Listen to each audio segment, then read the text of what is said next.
So today our next topic is applications of first law of thermodynamics. In my previous video lecture, what we have discussed? We have discussed about cyclic process and first law of thermodynamics.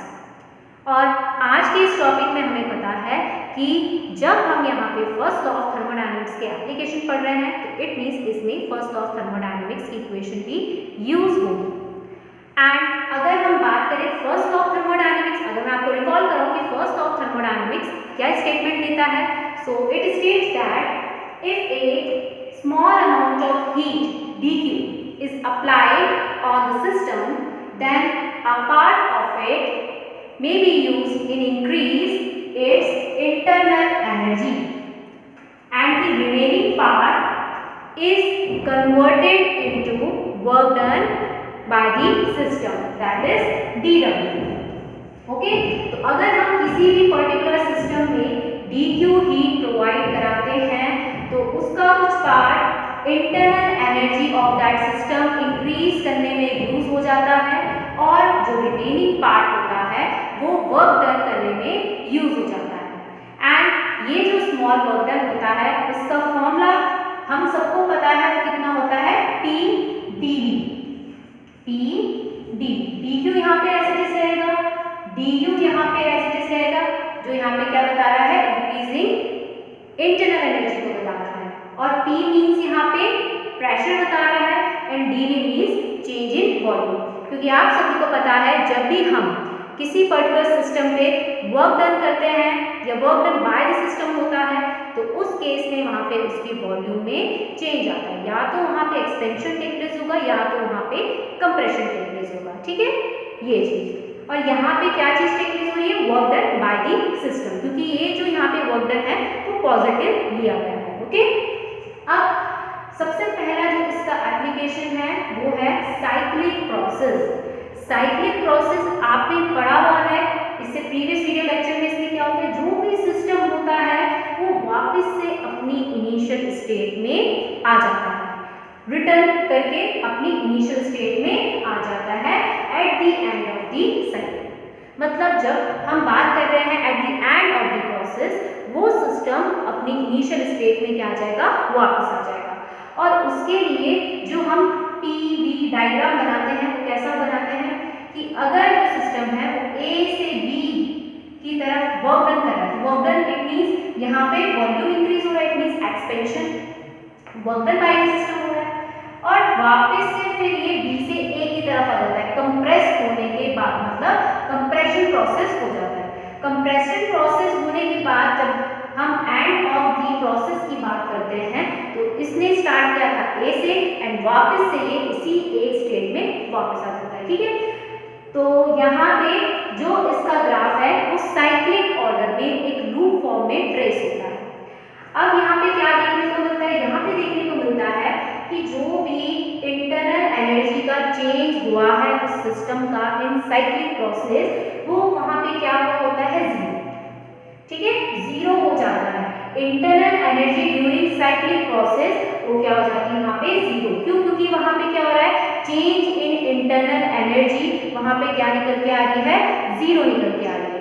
Initial भी उतनी use हुई थी, final भी उतनी use हुई है, लेकिन opposite form में, तो जब हम उन्हें प्लस कराते हैं तो आंसर कितना आता है, जीरो आता है। ओके, अब यहाँ पे हम अगर first law of thermodynamics apply कराएं तो फर्स्ट लॉ ऑफ थर्मोडायनेमिक्स की एक्सप्रेशन कैसे लिखी जाती है, dq is equals to du plus dw means small work done by the system।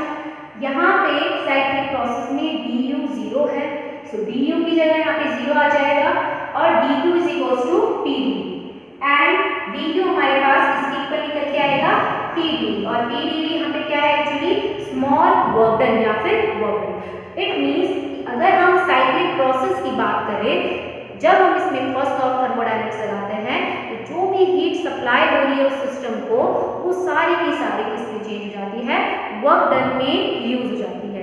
कोई भी एनर्जी इंटरनल एनर्जी को बढ़ाने में या कम करने में यूज नहीं होती। इट मींस इंटरनल एनर्जी का इसमें कोई भी पार्ट नहीं होता, सारा का सारा पार्ट यहाँ पे हीट एनर्जी का किसमें जाता है, वर्क डन में जाता है।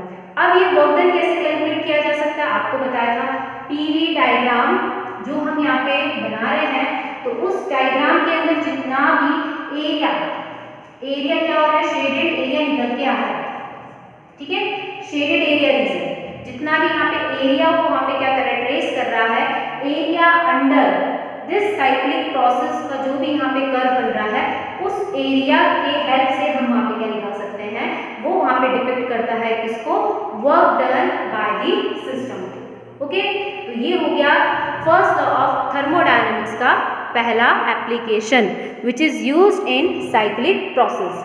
नाउ अब हम अगर सेकेंड एप्लीकेशन देखें तो यहाँ पे इसका सेकेंड एप्लीकेशन कौन सा है, बॉइलिंग प्रोसेस। बॉइलिंग प्रोसेस में आप सभी को पता है, जब भी हम किसी पर्टिकुलर लिक्विड को हीट प्रोवाइड कराते हैं तो वो वहाँ पे वेपर्स फॉर्म में चेंज हो जाता है एट अ पर्टिकुलर टेम्परेचर, और यहाँ पे हम कंडीशन क्या लेके चल रहे हैं, at constant pressure. At constant pressure boiling process में जो भी हम हीट प्रोवाइड कराते हैं किसी भी लिक्विड को एट अ पर्टिकुलर टेम्परेचर पे, वो किस स्टेट में चेंज आता है, वेपर स्टेट में चेंज हो जाता है।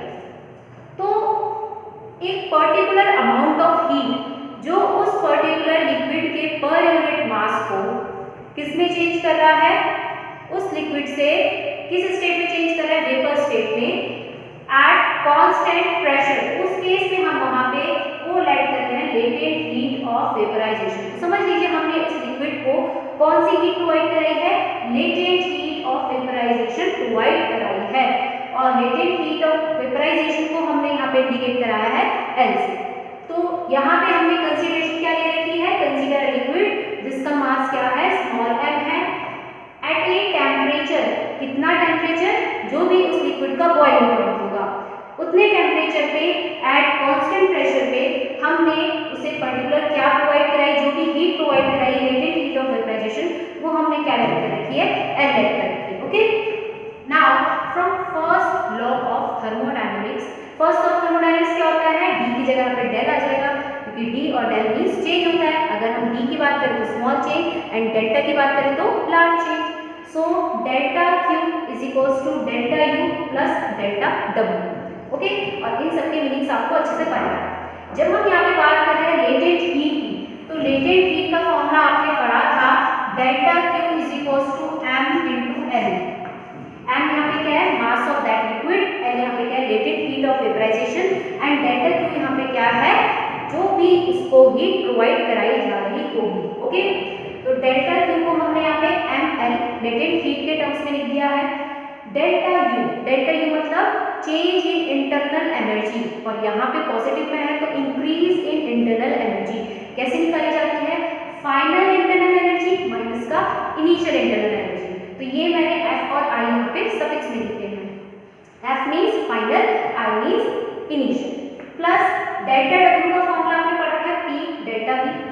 यहाँ पे प्रेशर क्या है, कांस्टेंट है, तो डेल्टा v मतलब यहाँ पे change in volume. Change in volume क्या होता है, फाइनल वॉल्यूम माइनस का इनिशियल वॉल्यूम। ओके, अब यहाँ पे हमें क्या निकालना है, इसके एप्लीकेशन से हमने निकालना है यहाँ पे इंटरनल एनर्जी में कितना इंक्रीज हुआ है जब लिक्विड किसमें चेंज हुआ है, वेपर्स में चेंज हुआ है। तो uf माइनस ui यहीं पे रहेगा, p vf माइनस vi कहाँ चला जाएगा, इस साइड चला जाएगा वो माइनस का, तो हमारे पास इंक्रीज इन इंटरनल एनर्जी निकल के आएगा ml माइनस का p vf माइनस का vi।